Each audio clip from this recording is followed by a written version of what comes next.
Hi everyone and welcome. Today I'm going to show you another one of my old favorites that I think have helped many people. At least I had some good feedback for it when I posted it the first time on my first YouTube channel, and now I'm moving it over here.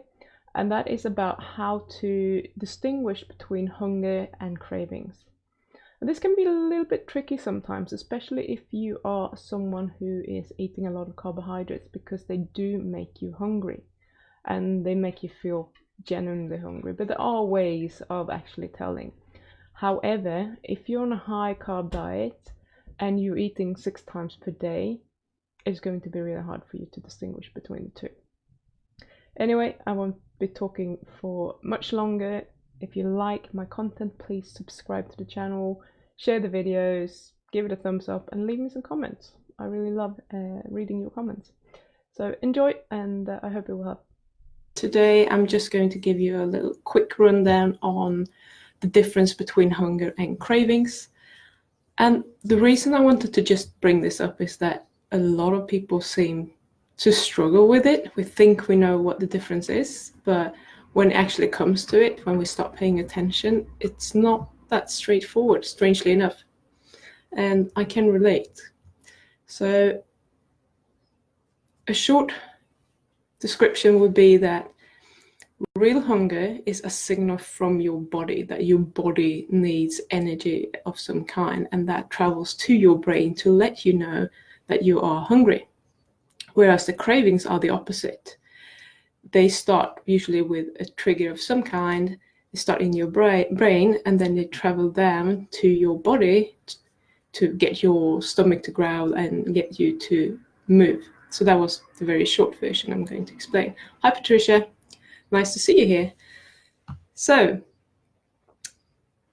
usually hunger signals, yay, yeah, you made it. Maybe next time as well, we shall see.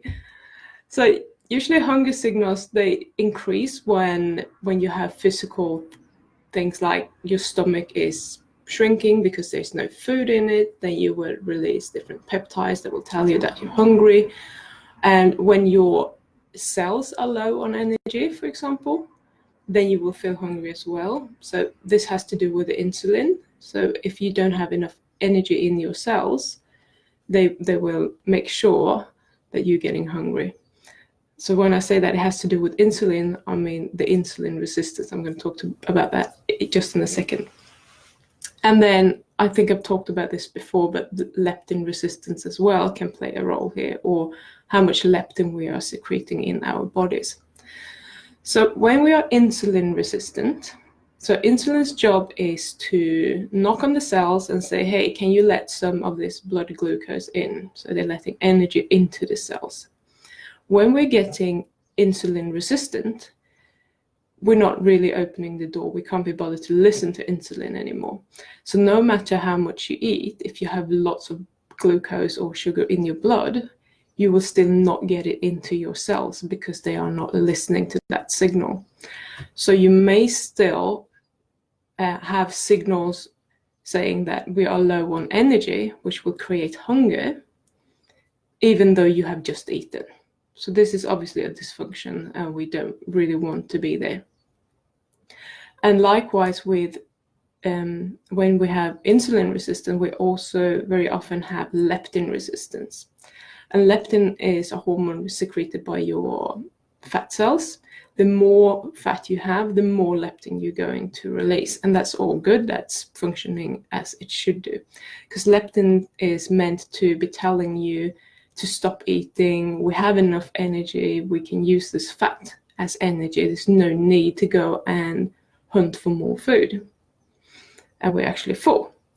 Now, if you're leptin resistant, your brain is not going to get these signals, so your brain is still going to think that you are hungry, and therefore you will want more food. So these are how the hunger signals kind of work, very basic. There are more factors, obviously, but let's not get it too complicated because that wasn't what I was going to talk about anyway. So cravings, on the other hand, they are entirely caused by your thoughts. So usually we have some sort of food trigger, whatever that could be. It could be pictures of food. It could be events when every time you drive home from work, you drive past the supermarket and you go and get something, or you drive past a bakery and you always stop for a donut or whatever it could be. So this is what I've been talking about before. It's a learned behavior. You were doing these things and they always go together. So your brain is firing these neurons together. So whenever you're driving past after work, the whole scenario, you will get a craving because you're meant to stop by the bakery or the supermarket and get something. And this could be for anything. It could be small things that you don't even pay attention to. It could just, something really, really common is obviously when we are watching TV. Okay, what am I going to eat when I'm watching TV? There always has to be some sort of food involved. There has to be a snack. We can't just sit and watch TV. So this is a learned behavior, and that would trigger a craving. So a craving starts in your brain, and then as a thought, and that would trigger you. Whatever happens in your body, as I told you before, I start to salivate a little bit, and then I know, oh, I need to go and get something. Oh, I need to go to the kitchen to find whatever I need. And it doesn't, for me, it doesn't have to be a specific thing. It's just, oh, I need something. So that is a craving. So hunger also feels very different from a craving. A craving is what will trigger me to get up and go out into the kitchen and seek out whatever it is that I am looking for. Hunger, on the other hand, it almost comes in waves, and it can be very intense in your stomach. So for me, if I haven't eaten for a while, it might actually almost feel like a cramp, and I'm thinking, oh my God, I'm really hungry. But I don't get this urgency necessarily to run out into the kitchen to find something. I'm just noting that I'm really hungry and I'm going to have to do something about this soon. Doesn't mean that I am feeling like, oh my God, I need to eat this and I need to eat that. It just feels like a proper physiological response. I need to fill this void in my stomach. But the thing with real hunger is that it usually comes in waves. So I can think that, oh my God, I really have to go and find some food soon, but not right now because I'm doing this thing right now. I'm having my Facebook Live. I can't just run off and eat. In a minute or two, or maybe 10 minutes, I will not feel hungry anymore because the hunger comes in waves. It just goes up and down and up and down. And the intensity of those waves can differ. So you can feel really, really hungry at one point, then it goes away, and when it comes back, it's just a little bit. And then the next time it comes back, it's just a little bit more maybe. And then it comes back and it's a little bit, and then it comes back and you're really, really hungry. And then you think, oh my God, this time I need to go and get food. And if you do, you're probably going to enjoy that meal a lot. But if you don't, it's going to go away again. So that's how real hunger actually feels. Now, the problem is, obviously, if you are insulin resistant or leptin resistant or have other hormonal problems, is that you're going to get these hunger signals pretty much constantly. So if you're always hungry for real, like you have the real hunger cravings, if I may call them cravings, if you have the real hunger signals, then there is a problem and you need to sort that problem out, because if you're constantly hungry, you're going to want to eat constantly. And if you have the cravings on top of that, you're going to want to eat foods that you probably shouldn't be eating constantly. So that's why I always ask people to cut out all flours, all sugars, and preferably all grains, and go into a more low carbohydrate diet, because that way we will let our insulin system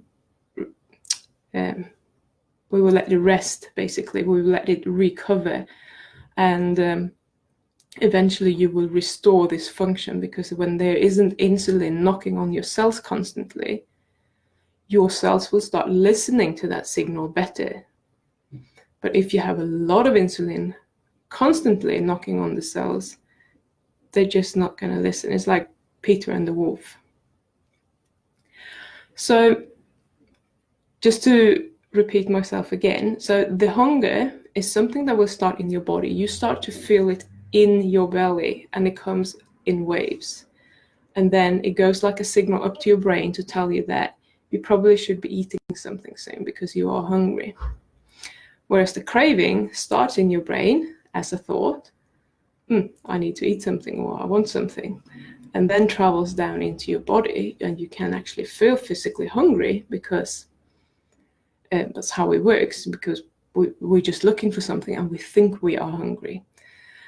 But what you can do as well, if you find it hard to feel the difference, because sometimes in the beginning, especially if you're insulin resistant and you have leptin resistance, and you are genuinely hungry all of the time, you usually have the hunger and the cravings at the same time.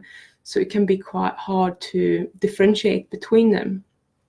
So if when you are going out into the kitchen to look for some food, ask yourself the question, would I like to eat a plain boiled chicken breast or some other type of protein source without a lot of spices and just nothing fancy, nothing that makes it stand out, just as plain or boring food? Would you like to eat that? If the answer is yes, then you're probably hungry for real. If the answer is no, and you want something starchy or carby of some sort of kind, maybe you don't want the steak, but you want the baked potato with lots of butter with that, then that's probably more of a craving. And you might want to just sit through that craving and not pay too much attention to responding to it.